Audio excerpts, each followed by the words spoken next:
يا هدية من ربنا الخلاق أنت الذي تبعث فينا نشوة المشتاق يا عيد يا هدية من ربنا الخلاق أنت الذي تبعث فينا نشوة المشتاق يا عيد يا هدية من ربنا الخلاق أنت الذي تبعث فينا نشوة المشتاق.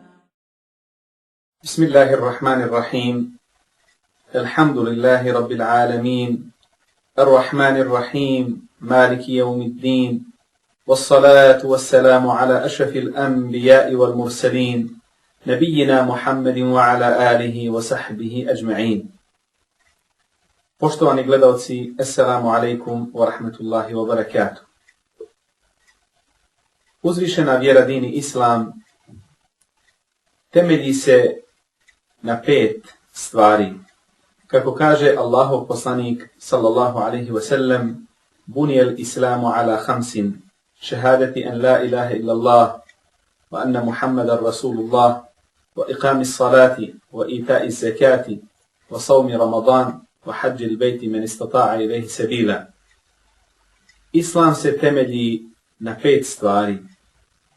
Prvo, svjedočenju da nema drugog Boga osim Allaha ili da je samo Allah Bog koji zaslužuje da se obožava i da je Muhammed Allahov poslanik.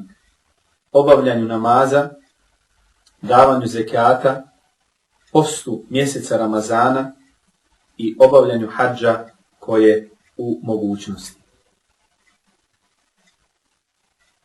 Uzvišeni Allah u plemenitoj knjizi spominje da nema prisile u vjeru, la ikraha fid din, kad tebejen ar-rušdu min al-gaj,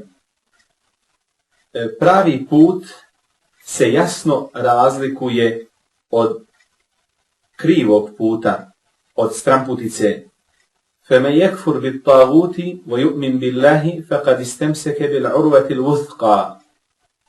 Pa ko bude vjerovao u Allaha, a zanijekao šeitana ili sve ono što se obožava mimo Allaha, taj se uhvatio za čvrsto uže, lenfisame leha, koje je neprekidno.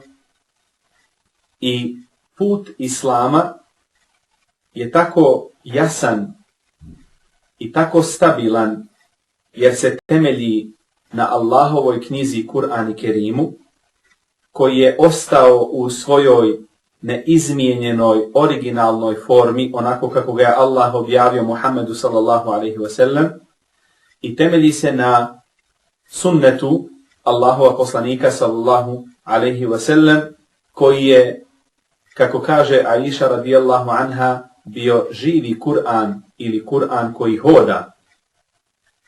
Upravo je Allahov poslanik sallallahu alaihi wa sallam pokazao svojim sljedbenicima, svojim životom ili svojom praksom kako da se ponašaju, kako da se vladaju, kako da svoj ovosvjetski, dunjalučki život organizuju, kako bi s Allahovom pomoći bili sretni i uspješni i na ovom i na budućem svijetu.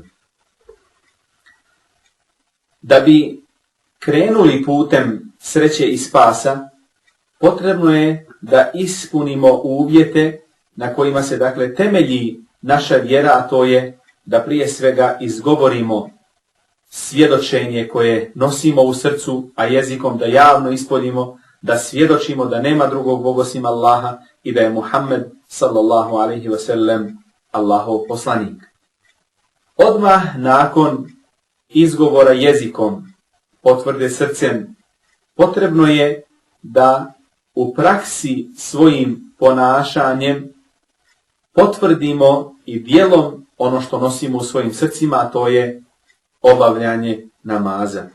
Potrebno je da odlaskom u džamiju, obavljanjem namaza u džematu, potvrdimo svoju pripadnost Islamu, jer poslanik sallallahu alaihi wa sallam kaže onome ko dolazi u džamiju posvjedočite da je musliman.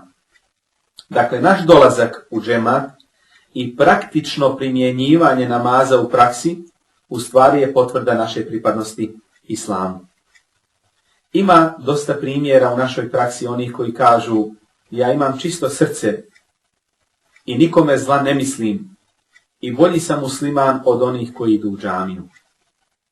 Pravdajući se time zbog svog neodlaska u džamiju ili neobavljanja namaza, međutim, mi na ovome svijetu sudimo prema vanjštini i iz prethodno citiranog hadisa poslanika sallallahu alejhi ve sellem jasno zaključujemo da se sudi prema vanjštini. Dakle, da je namaz javna manifestacija kojom potvrđujemo da smo praktični muslimani i onime što osjećamo u svojim prsima ili u svojim srcima i onime što potvrđujemo u svojoj praksi.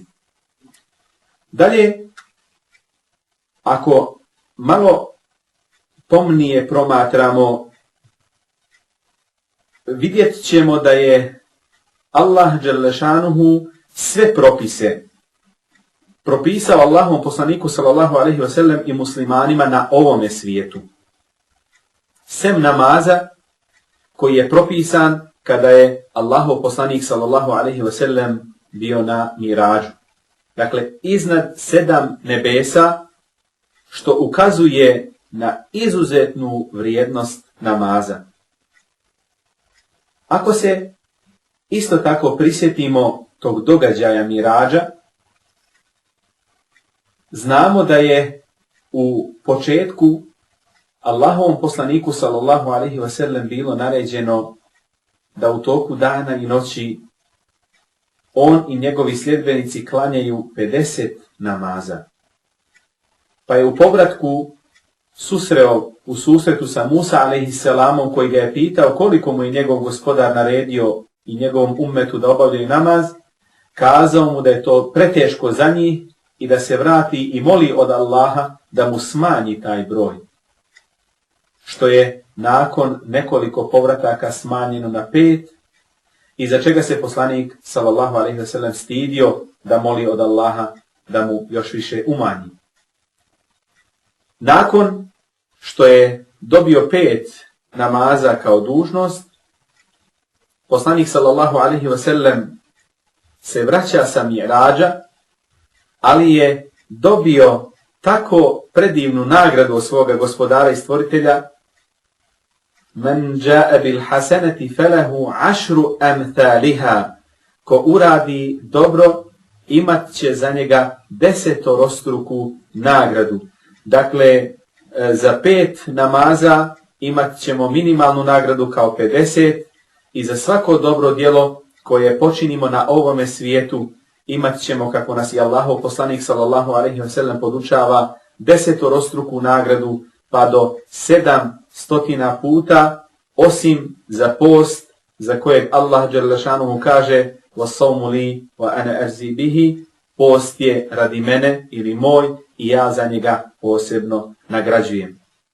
Mi upravo u Mubarek mjesecu Ramazanu imamo tako prelijepu priliku da spojimo između ova 2 temelja Islama, a to je namaz i post, i da na izvjestan način upravo kroz praktičan tjelesni ibadet, jer su to obje vrste tjelesnog ibadeta, da i postom, kako tijelom, tako i svim organima tijela, iskažemo svoju iskrenost u vjeri, a naravno namazom u toku dana i u toku noći, praktičnim svojim prisustvom u džamijama, kroz klanjanje namaza u džematu, postignemo veliku nagradu kod svoga stvoritelja.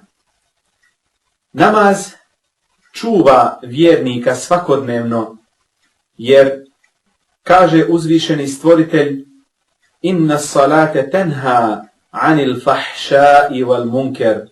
Namaz spriječava da se čine ružna, razvratna i nevaljala djela.